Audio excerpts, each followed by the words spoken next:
Bismillahirrahmanirrahim. Assalamualaikum warahmatullahi wabarakatuh. Bismillah walhamdulillah wassalatu wassalamu ala rasulillah wa ala alihi wa sahbihi wa man walah amma ba'du. Pada kesempatan kali ini, pada kuliah ilmu fikih pertemuan pertama, kita akan membahas beberapa hal. Yang pertama adalah definisi dari fikih, baik secara bahasa dan secara istilah.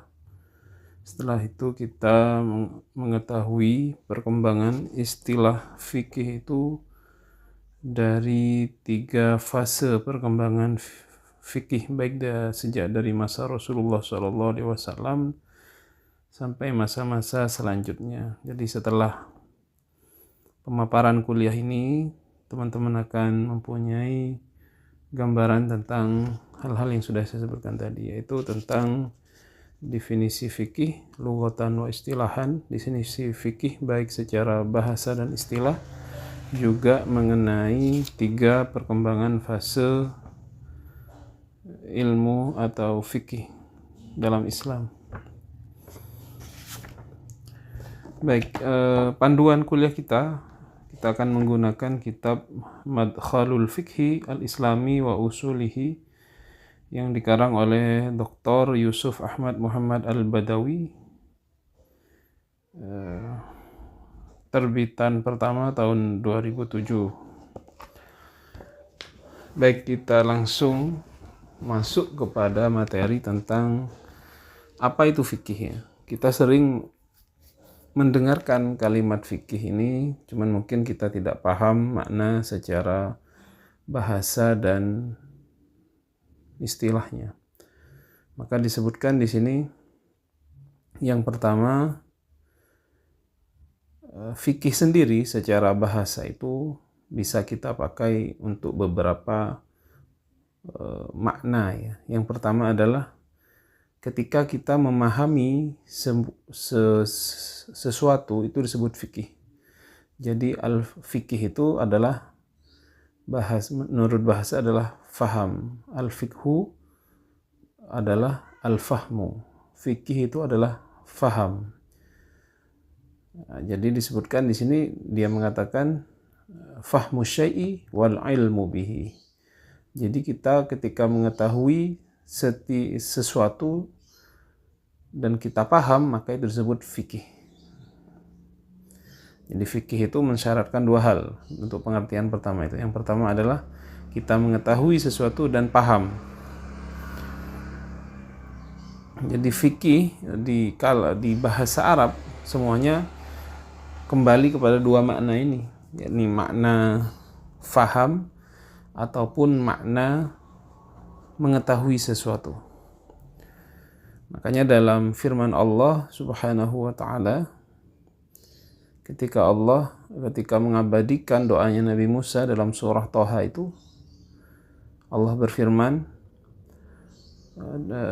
ketika menarasikan doa Musa dengan wahlul 'uqdatam min lisani yafqahu qawli. Wahlul, ya Allah, hilangkanlah atau lancarkanlah atau uqdah itu ikatan min lisani, dari lisanku. Jadi ya Allah, lancarkanlah daripada lisanku. Yafqahu qawli, agar mereka faham qawli, akan perkataanku. Jadi yafqahu ini kan asal kata fi'il mudhari' dari faquha yafquhu atau faqiha yafqahu ya. Yafqahu, faqiha yafqahu berarti agar mereka paham, yafqahu qawli. Maka disebutkan yafqah sama dengan yafham. Makanya dalam surah yang lain, ketika mengabadikan perkataannya Syu'aib, Nabi Syu'aib ya, maksudnya kaum Syu'aib, mengatakan kepada Nabi Syu'aib, qalu ya Syu'aibu ma nafqahu katsiran mimma taqul. Qalu, mereka berkata, kaumnya itu, Ya Syu'aibu, wahai Syu'aib, ma nafqahu katsiran mimma taqul. Kami tidak paham sama sekali apa yang kau katakan. Itu dalam surah Hud ayat 91. Ma nafqah itu pakai kata ma yang artinya tidak. Ma ini di sini ma nafi ya, ma tidak. Nafqahu artinya nafhamu. Nafqah sama dengan nafham. Dalam bahasa Arab artinya adalah sama, tidak paham begitu ya. Itu adalah dua penggunaan dalam Al-Quran yang menjelaskan bahwasanya faqiha yafqahu itu maknanya adalah paham. Seperti perkataannya kaum Syu'aib tadi, ya Syu'aibu ma nafqah, atau dalam doanya Nabi Musa, wahlul 'uqdatam min lisani yafqahu qawli. Jadi sama-sama mempunyai makna paham. Itu juga dalam sebuah hadis ya, doa Rasulullah kepada Ibnu Abbas, Allahumma faqihhu fid din, ya Allah berilah dia pemahaman dalam agama. Atau dalam hadis yang lain, wa may yuridillahu bihi khairan yufaqihu fid din, barang siapa yang Allah menghendaki kebaikan kepadanya, Allah akan memahamkannya dalam masalah agama. Ini semuanya faqiha yafqahu, ini maknanya adalah yafham atau paham. Jadi yang pertama maknanya adalah paham, fahmu syai'i wal ilmu bihi, itu makna yang pertama. Adapun yang kedua adalah al-fahmul amik, pemahaman yang dalam, teman-teman. Ini berbeda ya, kalau yang tadi hanya paham biasa, kalau fikih makna yang kedua adalah al-fahmul amik, pemahaman yang mendalam. Mari kita baca pemaparan dari Syekh Yusuf Ahmad Muhammad Al-Badawi. Apa yang beliau katakan? Qala Ibnu Qayyim. Ini kemudian dia mengambil pendapatnya Ibnu Qayyim. Al-fiqhu aqassu minal fahmi. Fikih itu lebih khusus daripada paham. Fikih itu lebih khusus sebenarnya daripada faham. Wa huwa fahmu muradil mutakallim min kalamihi, wa hadha qadrun zaid ala mujarrad wad'il lafzi fil lughah. Wa bihasabi tafawuti maratibin nas fi hada tafawata maratibhum fil fiqhi wal ilmi. Jadi kata beliau, Ibnu Qayyim mengatakan al-fiqhu akhassu minal fahmi. Fikih itu lebih khusus daripada kata al-fahmu. Tidak sama. Karena mensyaratkan fikih itu adalah paham terhadap apa yang dikehendaki dari seseorang mutakallim dari perkataannya. Kita memahami apa yang dia kehendaki, itu yang disebut dengan fikih. Jadi kalau paham secara biasa itu ana afham begitu ya. Tapi kalau fikih itu pemahaman yang mendalam, teman-teman. Itu pendapatnya Ibnu Qayyim. Jadi pemahaman fikih lebih khusus, lebih detail ya, tidak seperti paham seperti biasa. Demikian juga pakar, kata beliau, Abu Zahrah mengatakan apa? Fikih itu adalah pemahaman yang mendalam, sehingga kita mengetahui ghayat wal ahdaf min aqwal wal af'al. Kita mengetahui tujuan dan daripada perkataan ataupun sebuah perbuatan. Ini pendapatnya Abu Zahrah, sama menguatkan pendapatnya Ibnu Qayyim ya. Fikih itu berarti kita paham secara mendalam sehingga kita betul-betul paham apa tujuan dari perkataan ataupun sebuah tindakan. Jadi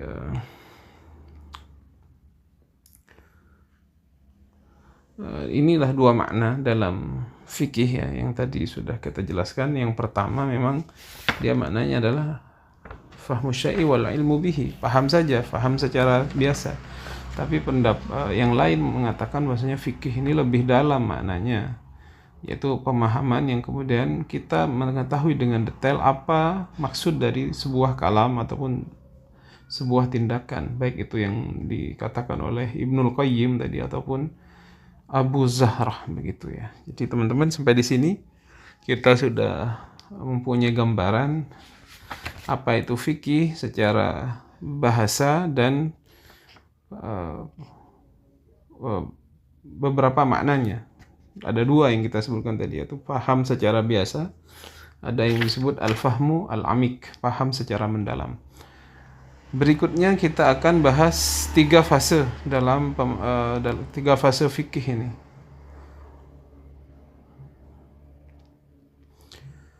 Fase yang pertama ya, ini dimulai sejak al-bi'tsah ila zuhuril madzahib, sejak diutusnya baginda Nabi besar Muhammad SAW sampai adanya madhab-madhab dalam Islam.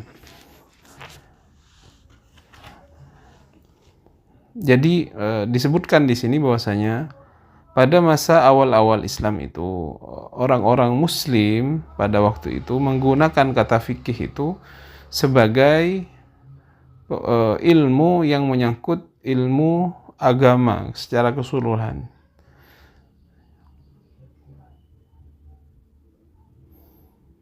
Baik itu berkaitan dengan usuluddin atau cabang-cabangnya.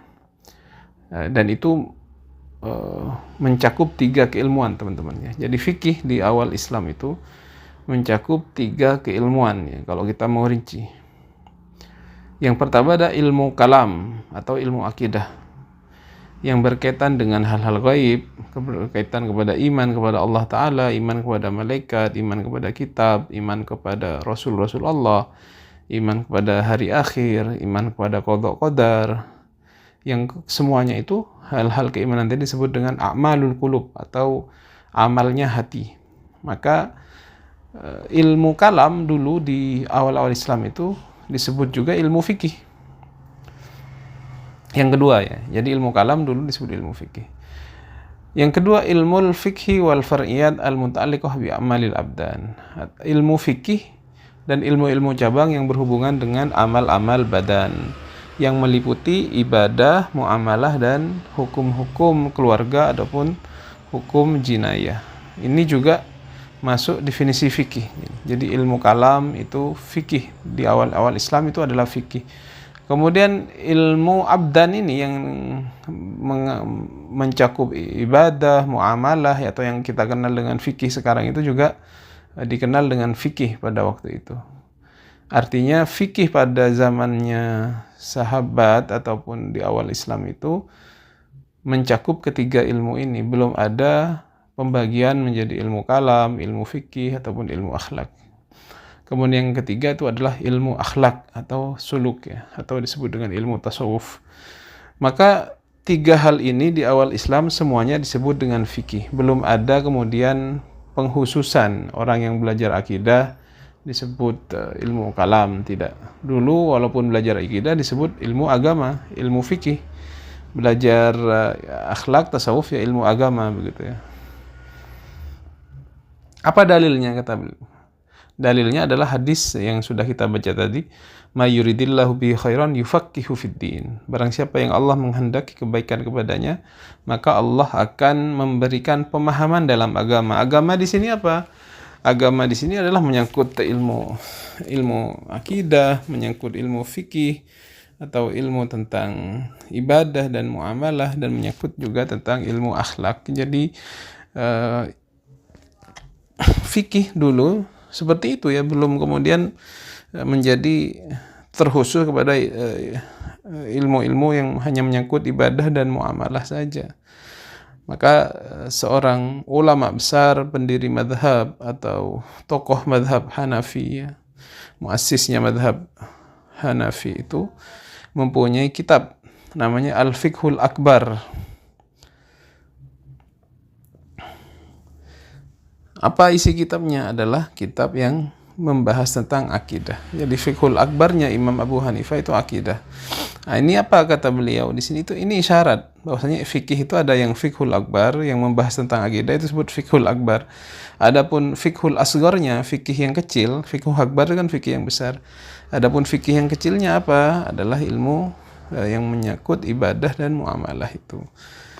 Jadi penting ya. Jadi sekarang teman-teman jangan kemudian belajar agama hanya fokus kepada fikih saja. Harusnya juga kita memperdalam akidah karena itu adalah pondasi. Dan memang di awal Islam tidak ada perbedaannya. Orang yang belajar tentang fikih ya belajar akidah, belajar kalam, belajar tasawuf, belajar fikih, belajar akidah dan belajar tasawuf. Baru kemudian akhir-akhir ini kemudian orang lebih fokus terhadap ilmu fikih misalkan, sehingga tidak pandai ilmu akidah ataupun meninggalkan ilmu akhlak. Padahal ketiganya ini adalah satu kesatuan dahulu di zamannya, atau yang disebut dengan sodrul Islam.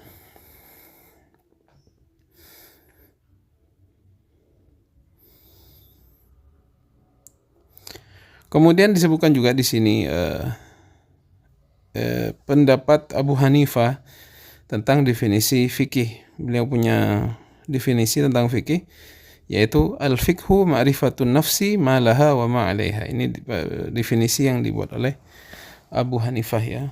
Ma'rifatun nafsi ma laha wa ma 'alaiha adalah mengetahuinya diri ini, ma laha apa yang bagus bagi nafas, wa ma 'alaiha dan juga yang tidak bagus. Ini definisi yang dibuat oleh Imam Abu Hanifah. Makanya di sini ada seorang tokoh bernama Sodrus Syariah.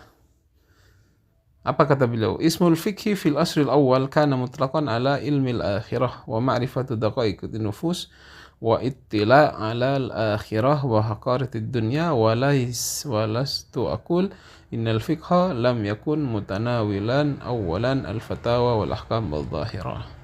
Jadi katanya Sodrul Syariah ini mengatakan apa? Nama fikih di masa-masa awal Islam itu dipakai untuk penggunaannya untuk ilmu akhirah.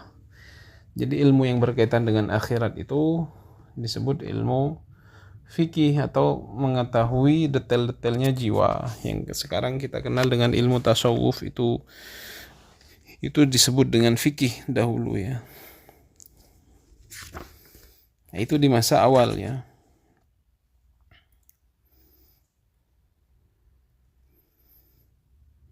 Sama, di sini juga ada pendapatnya Imam Ghazali. Imam Ghazali juga berpendapat begitu. Apa kata beliau? Qala al-Ghazali laqad kana ismul fikhi fil asril awal mutlaqan ala ilmi tariqil akhirah.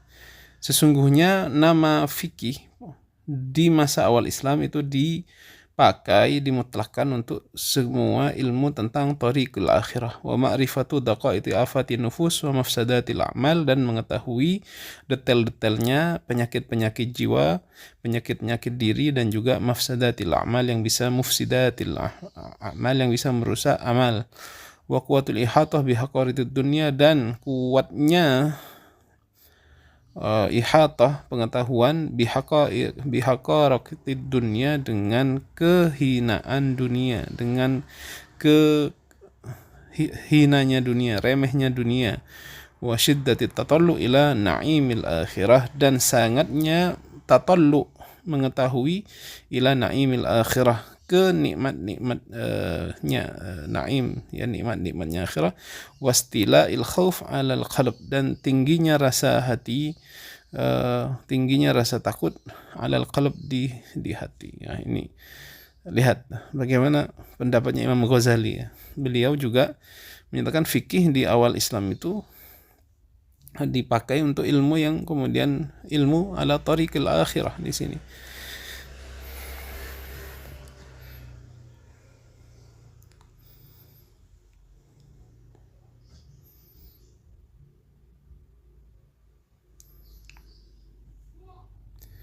Baik, itu di masa pertama teman-teman. Kemudian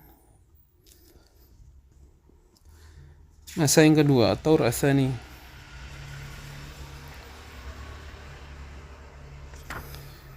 Atau rasani, masa yang kedua.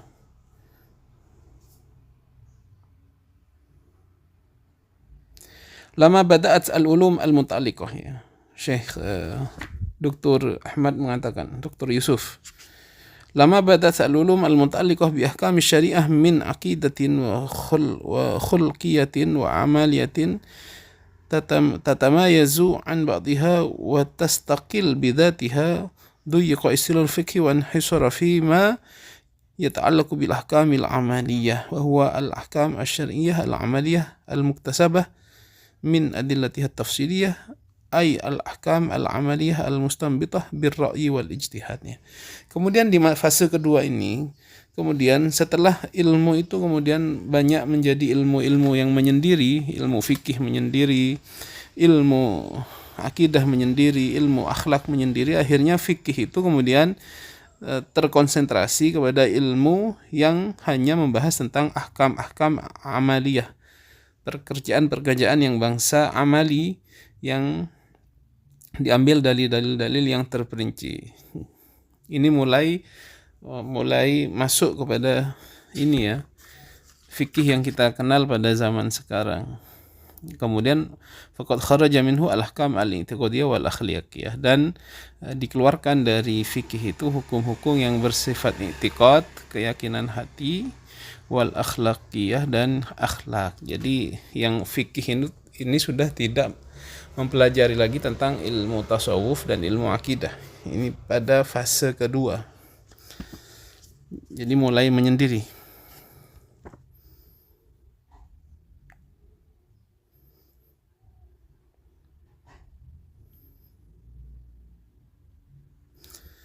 Kemudian juga pada fase ini hukum-hukum yang tidak perlu untuk diadakan untuk mengetahuinya tidak perlu nazar itu penelitian, tidak perlu ta'ammul, yang kemudian diketahui dalam agama itu dengan darurah, dengan pasti, itu yang tidak perlu ijtihad di sana, seperti misalkan hukumnya sholat, hukum wajibnya zakat, bahwasanya zina itu haram, dan seperti itu ya.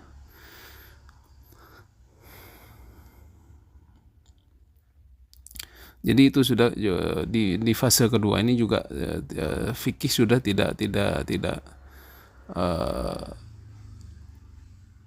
membahas tentang itu. Jadi fikih hanya bahas tentang al-ilmu bil ahkam asy-syar'iyyah al-amali al-mutasab min adillah at-tafsiliyah itu ya. Jadi sesuatu yang perlu adanya istidlal atau mencari dalil, ijtihad.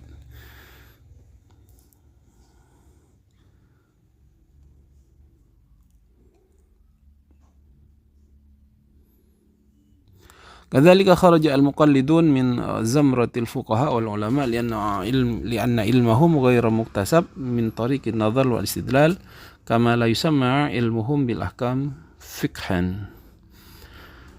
Begitu juga di fase ini juga akhirnya muqallid itu tidak dimasukkan dalam istilah fikih. Muqallid min zumratil fuqaha wal ulama lianna ilmuhum ghairu muktasab, karena muqallid ini disebutkan di sini ilmunya itu tidak diperoleh dari proses nazar dan istidlal. Seperti yang sudah kita pelajari kemarin, ada ilmu muktasab ya. Ilmu muktasab, ada ilmu daruri, ada muktasab. Ilmu muktasab itu yang diperoleh dari nazar dan istidlal.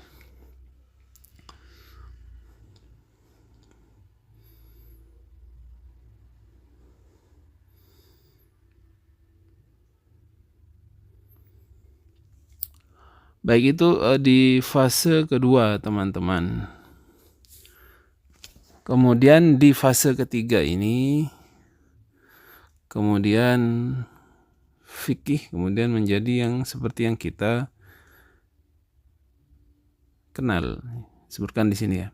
Atau rasalis, fase ketiga. Laqad tawassa'al ulama fi itlaqi kalimat al-fiqh fa asbahat tashmulu al-ahkam asy-syar'iyyah al-amaliyah al-ma'khudhah min adillah tafsilah sawa'un kanat qat'iyatan aw dhanniyatan wa sarat tutlaqu ala ma istanbatahu al-mujtahid al-mutlaq wal muntasib wa ala ma tusala ilayhi ahlu at-takhrij wat tarjih wal wujuh wal futya wa ala al-aqwal al-mashhura wasyadha wal riwayat wal qadim wal jadid wa ala ma afta bihi fi waqa'i wan nawazil walau kana fardiyan wa ala ma hafadhahu al-faqih min fatawa al-madhhab walau kana indahu dha'fun fi taqrir adillatihi wa tahriri akisatihi wa tarjih bainar riwayat. Jadi pada fase ketiga kemudian fikih ini juga meluas ya maknanya.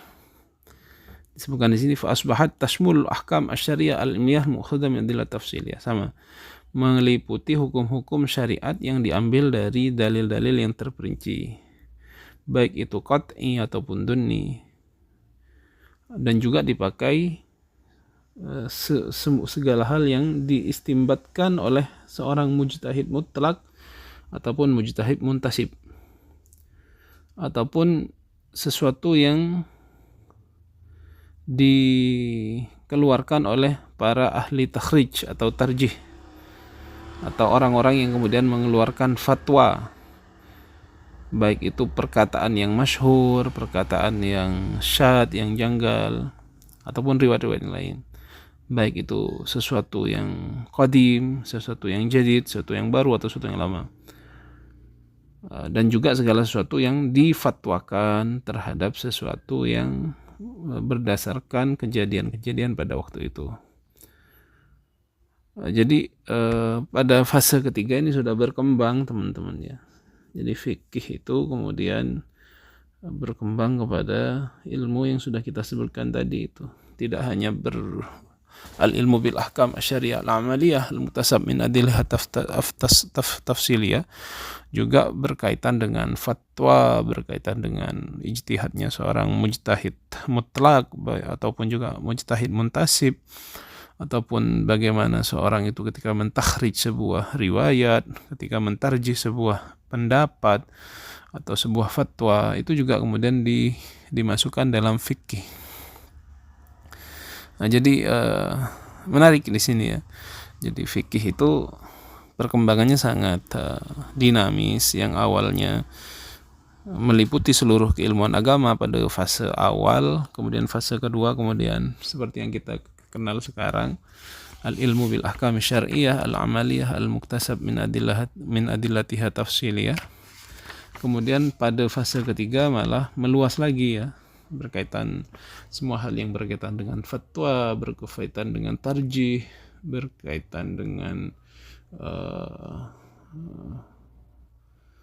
fatwa-fatwa kontemporer, itu juga masuk kajian fikih atau masuk dalam ranah fikih, walau itu adalah sesuatu yang diandaikan. Jadi ada perkara yang tidak pernah terjadi tapi diandaikan, itu juga sudah dibahas di fase ketiga. Jadi memang berkembang. Maka fikih itu definisi yang harus kita ingat ya teman-teman ya. Yang ini yang kemudian disebut dengan at-ta'rif al-mukhtar. Di fase ketiga ini akhirnya fikih mengalami perkembangan yang sudah kita jelaskan tadi, dan kemudian definisinya menjadi al-ilmu bil ahkam syar'iyyah al-amaliyah an adillatiha at-tafsiliyah bil istidlal. Adalah ilmu tentang hukum-hukum syariat yang bangsa amaliyah, yang diperoleh dari dalil-dalil yang terperinci dengan cara istidlal, dengan cara mencari dalil. Al-ilmu bil ahkam syar'iyyah al-amaliyah an adillatiha tafsiliyah bil istidlal.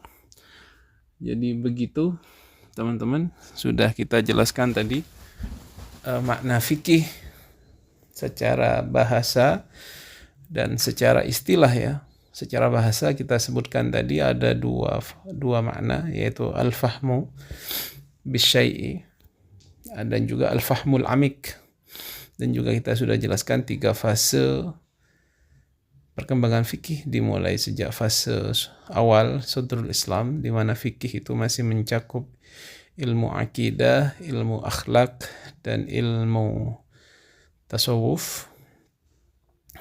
Dan juga perkembangan kedua ketika fikih sudah hanya terperinci kepada hukum-hukum yang bangsa pekerjaan manusia, tidak membahas lagi af'alul qulub ya. Kalau tasawuf itu kan pekerjaannya hati, itu sudah tidak di fikih. Kemudian di fase ketiga berkembang lagi, akhirnya fikih itu juga membahas sesuatu yang berkaitan tentang tarjih, berkaitan tentang fatwa, berkaitan tentang fatwa-fatwa kontemporer, dan seperti itu.